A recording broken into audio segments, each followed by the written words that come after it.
welcome back to my YouTube channel Home Science Learning Point. Today's topic is carbohydrate. Last video में भी हम लोगों ने carbohydrate के बारे में डिस्कशन किया था, बात की थी, बट लास्ट वीडियो जो था वो मेन कार्बोहाइड्रेट के फंक्शंस, रिसोर्सेज एंड इम्पॉर्टेंस के ऊपर था। आज का जो वीडियो है वो मेन कार्बोहाइड्रेट के पार्ट्स के बारे में, अलग अलग पार्ट्स जो हैं कौन कौन से हैं उसके बारे में, कितने भागों में कार्बोहाइड्रेट्स को डिवाइड किया गया है उसके बारे में ये वीडियो है। तो पहला है हमारा, एक तरह से देखा जाए तो ये न्यूट्रिशनल बायोकेमिस्ट्री है जिसको समझना है हमें। तो पहला जिसमें 3 भागों में हम देख रहे हैं यहाँ पे कि कार्बोहाइड्रेट को जो है वो 3 भागों में बांटा गया। So first, second and this one is third part of carbohydrate. So first is monosaccharide, second is disaccharide and third is polysaccharides. तो 3 भागों में इसको बांटा गया, पहला मोनोसैकेराइड्स, डाइसैकेराइड्स एंड पॉलीसैकेराइड्स। तो पहले हम आते हैं, बात करते हैं मोनोसैकेराइड्स की। तो जो मोनोसैकेराइड्स होते हैं वो शुगर के सबसे स्मॉलेस्ट यूनिट माने जाते हैं, सबसे छोटे यूनिट जो हैं वो मोनोसैकेराइड्स हैं।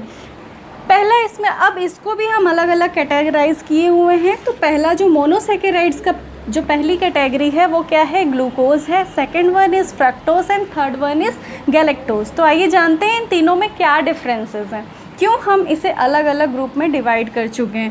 पहला जो ग्लूकोज है वो क्या है, फ्रूट एंड स्वीट कॉर्न्स यानी जितने भी फ्रूट्स, फल हैं और उसमें पाया जाता है। नेक्स्ट ये ब्लड ग्लूकोज में, ये ब्लड में भी पाया जाता है ग्लूकोज के फॉर्म में।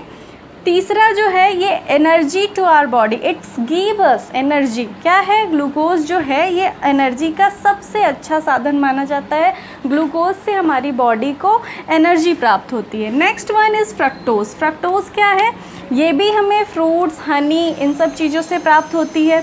Next galactose.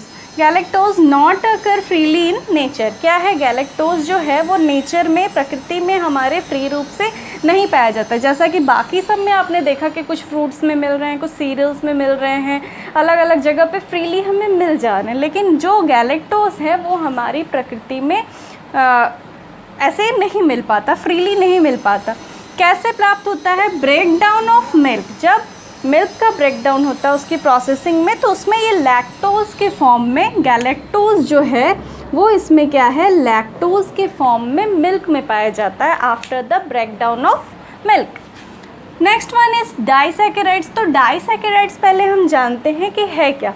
तो 2 मोनोसैकेराइड्स यानी कि दिस वन, मोनोसैकेराइड्स मीन्स ये 2 मोनोसैकेराइड्स, 2 मोनोसैकेराइड्स मिलकर डाइसैकेराइड्स का निर्माण करते हैं, या 2 से अधिक मॉलिक्यूल्स जब इसके मिलते हैं तो उससे जिसका फॉर्मेशन होता है उसे हम क्या कहते हैं, डाइसैकेराइड्स कहते हैं।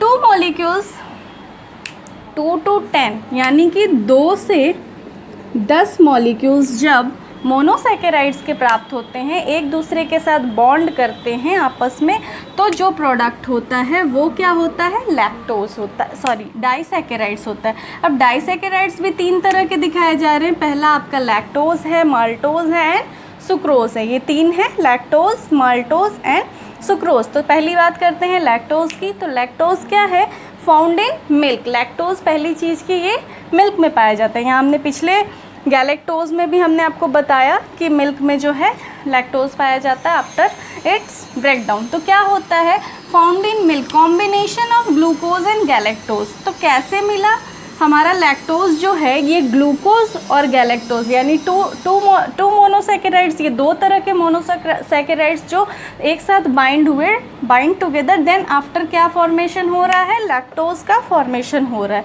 Next one is maltose. Maltose क्या है, 2 unit of glucose bonded together, यानी जब ग्लूकोज के मीन्स ओनली ग्लूकोज के जब 2 यूनिट्स एक साथ बॉन्ड होते हैं तो क्या फॉर्मेशन होता है, माल्टोज का फॉर्मेशन होता है।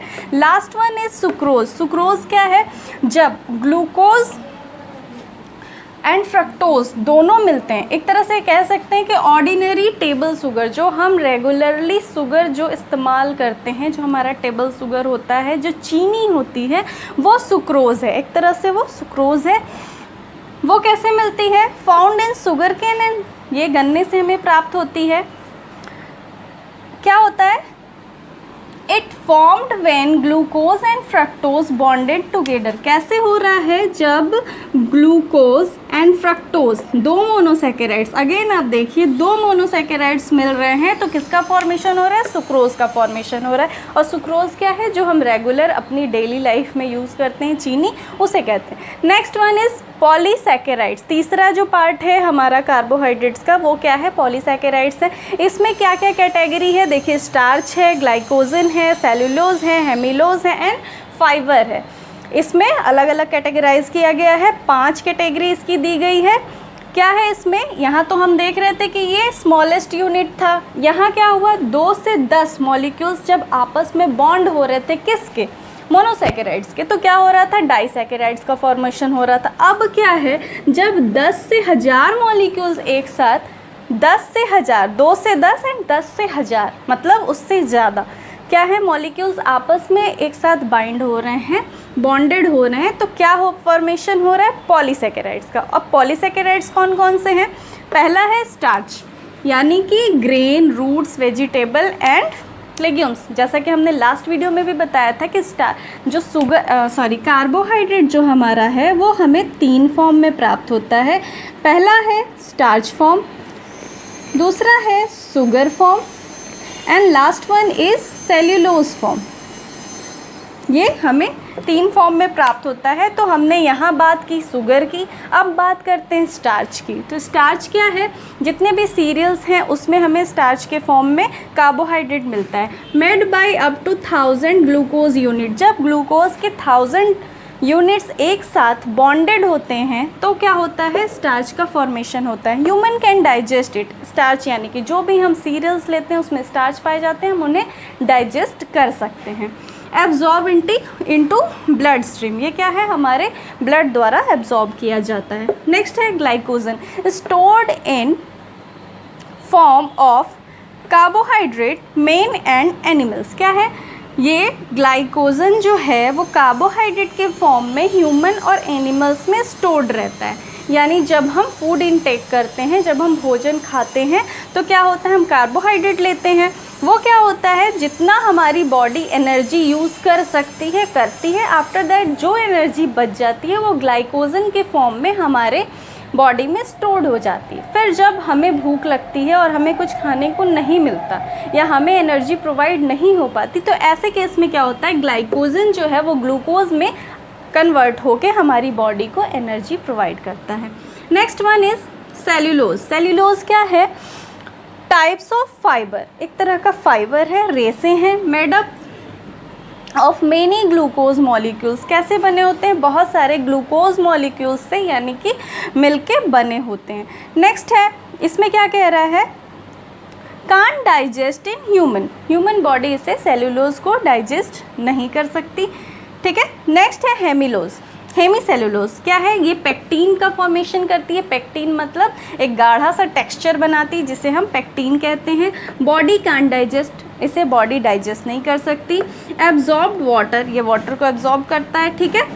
गिव्स अ लैक्सेटिव इफेक्ट, क्या करता है? एक लैक्सेटिव की तरह इसका टेक्सचर होता है। लैक्सेटिव मतलब आप समझ सकते हैं सिंपली जो इसबगोल की भूसी आती है, जब उसे हम घोलते हैं तो वो जैसा उसका टेक्सचर होता है, दैट्स कॉल्ड लैक्सेटिव। जब इसे कॉन्स्टिपेशन की समस्या होती तो उसे हम लेते हैं, उसका कोई डाइजेशन नहीं होता। ठीक है, तो वो लैक्सेटिव की तरह इफेक्ट करता है।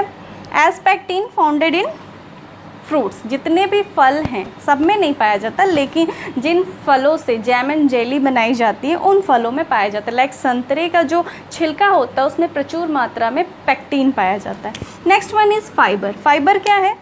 बॉडी कांट डाइजेस्ट, फाइबर को भी हमारी बॉडी डाइजेस्ट नहीं कर सकती। Found in a plants only, सिर्फ ये प्लांट्स में पाए जाते हैं। वो प्लांट्स का कोई भी पार्ट हो सकता है जिसमें जो फाइबर कंटेंट हो, लाइक रूट हो सकता है, स्टेम हो सकता है, लीफ हो सकता है, फ्रूट हो सकता है, लेकिन ये प्लांट रिसोर्स है। ओनली फाइबर जो है वो सिर्फ और सिर्फ प्लांट द्वारा प्राप्त हो सकता है। Important in our diet everyday, जैसा कि हमने पिछले वीडियो में देखा था, जाना था, मेंशन है कि जो फाइबर है वो हमारी बॉडी के लिए 40 ग्राम फाइबर्स जो हैं डेली हमें अपने डाइट में इंक्लूड करना चाहिए। तो आज का ये टॉपिक हमारा कंप्लीट होता है, टाइप्स ऑफ कार्बोहाइड्रेट जितने भी हैं और इनका अलग अलग जो भी कैटेगराइज किया गया है ये कंप्लीट होता है। होप आपको पसंद आया हो।